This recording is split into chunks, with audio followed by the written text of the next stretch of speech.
Maros merupakan salah satu kabupaten di Provinsi Sulawesi Selatan dengan luas wilayah 1.619,12 km persegi yang memiliki penduduk sebanyak 410.699 jiwa. Permasalahan sampah merupakan permasalahan di tingkat global. Sampah menjadi tantangan terbesar seiring dengan meningkatnya jumlah penduduk. Data dari Sistem Informasi Pengelolaan Sampah Nasional menunjukkan bahwa pada tahun 2022, 27,62% dari total sampah di Indonesia merupakan sampah plastik. Dari hal itu, pemerintah terus mengupayakan pengurangan sampah plastik. Seperti yang digencarkan pemerintah Kabupaten Maros, guna meminimalisir bahkan membatasi produktivitas sampah di Kabupaten Maros. Pemerintah menerbitkan surat edaran tentang pengurangan dan pembatasan penggunaan kantong plastik di pasar retail. Bahkan, pemerintah Kabupaten Maros juga menerbitkan Perda Pengelolaan Sampah, di mana hal ini merupakan salah satu bentuk upaya serius pemerintah daerah dalam mengolah dan meminimalisir sampah atau limbah di tengah masyarakat. Salah satu langkah yang dilakukan adalah melalui program Bank Sampah. Bank Sampah Induk Turikale menjadi pusat pengolahan 4 jenis sampah, yaitu kertas, plastik, logam, dan botol. Dinas Perumahan Kawasan Pemukiman dan Lingkungan Hidup sudah melakukan kegiatan program Bank Sampah. Kita memiliki satu unit Bank Sampah Induk bernama Bank Sampah Induk Turikale. Kemudian ada sekitar 30-40 bank sampah unit yang tersebar di perumahan, di sekolah-sekolah maupun di perkantoran. Khusus untuk bank sampah Induk Turikale kita menjadi salah satu rujukan di Indonesia Timur.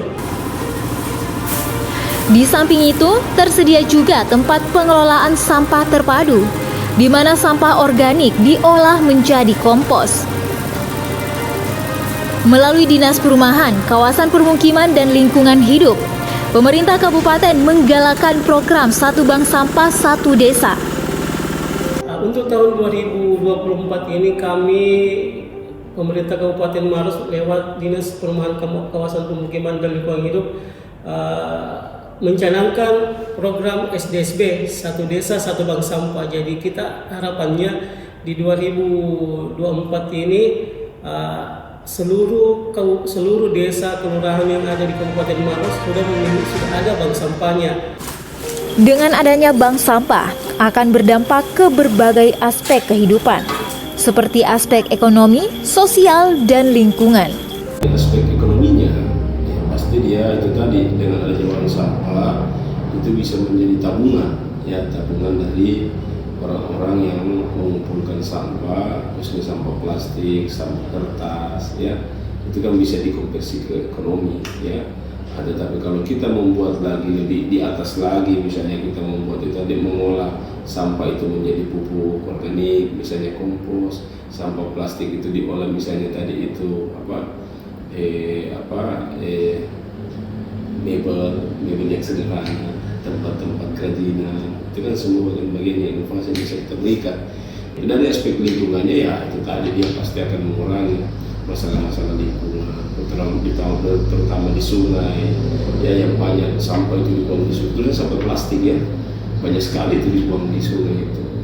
Nah, terus bisa lagi misalnya bermasalah dari aspek lingkungannya, misalnya mencemari air, ya, terus mencemari misalnya yang ada di sekitar kita, ya, yang paling penting juga dia akan mengganggu ekosistem.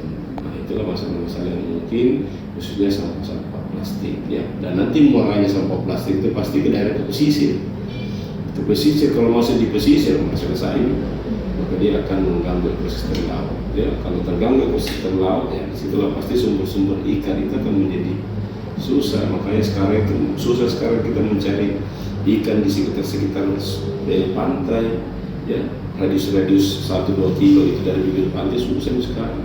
Sekarang orang kata nelayan itu sampai 5 kilo masuk ke dalam laut itu, laut itu toh.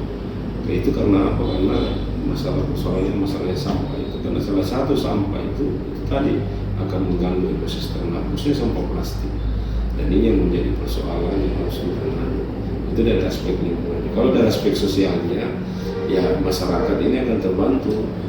Ya, dia akan menyadari bahwa kalau misalnya ada manfaat ekonominya, pasti dia akan mengurangi ya bagaimana dia membuang-buang sampah, khususnya sampah plastik maupun sampah-sampah lainnya itu. Kalau dia sudah rasakan itu, makanya kita perlu membentuk kelompok nilai yang diharapkan bisa mengelaborasi masalah-masalah yang itu. Kalau dia bikin kelompok, katakanlah misalnya ada unit pengelola sampah yang ada di desa, maka itu kan bentuk dia akan semakin berbaur dengan adanya aktivitas masyarakat yang memberikan manfaat ekonomi bagi mereka. Ya, kalau itu yang dilakukan, ya saya kira ketiga aspek sosial, ekonomi dan lingkungan ini akan tercapai. Ya, kalau ada kelompok yang khusus mengelola sampah, maka dia akan merasa terbantu. Ada hubungan sosial yang sangat kuat di antara mereka. Dan yang paling penting lah dia akan tadi membuat sesuatu inovasi baru yang bisa memberikan nilai ekonomi bagi mereka. Ya. Program ini diharapkan dapat menciptakan lingkungan yang bersih dan nyaman, dengan masyarakat yang turut serta dalam meminimalisir sampah. Seperti yang tercermin dari data Sistem Informasi Pengelolaan Sampah Nasional pada tahun 2023, yang menyebutkan bahwa 44,57% sumber sampah berasal dari rumah tangga.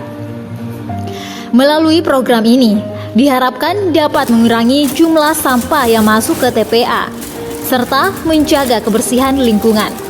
Di hal peran serta masyarakat, sejak 2018 punya program Berling, bersih lingkungan, di mana program ini kita membentuk kelompok-kelompok masyarakat yang peduli sama lingkungan. Kelompok-kelompok tersebut tersebar di beberapa perumahan yang membantu kita dalam kegiatan pengelolaan sampah. Makanya disebut program Berlin, bersih lingkungan. Jadi sejak 2018 kita sudah bentuk yang namanya program Berlin, dan alhamdulillah sejak itu kita selalu bersinergi dengan mereka. Kegiatan-kegiatan pengelolaan sampah di perumahan, kegiatan pengelolaan sampah sudah ada bank sampahnya, sudah ada kegiatan daur ulangnya, dan semua masyarakat di lokasi tersebut berperan aktif dalam pengelolaan sampah di wilayahnya.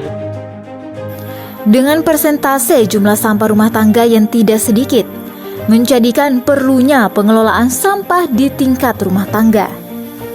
Aspek lingkungan yang menjadi masalah besar sekarang ini yang dihadapi adalah aspek sampah itu, khususnya sampah-sampah yang ada di rumah tangga. Nah, kalau sampah ini harus dikelola sejak rumah tangga, saya kira tidak ada masalah nih, masalah sampah. Makanya bagaimana pemerintah bersama masyarakat, bersama pemerintah desa, persoalan sampah itu harus selesai di rumah.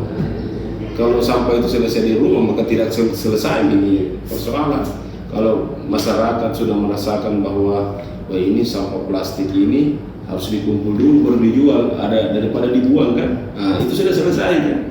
Ini sampah plastik, sampah sisa-sisa makanan ini, lebih baik kita buatkan tampungan saja, menampung di satu tempat. Setelah itu kita olah, kita jadikan pupuk kompos, maka dia akan bisa menjadi pupuk bagi tanaman yang ada di sekitarnya. Nah akhirnya nanti dia tidak membuang sampah.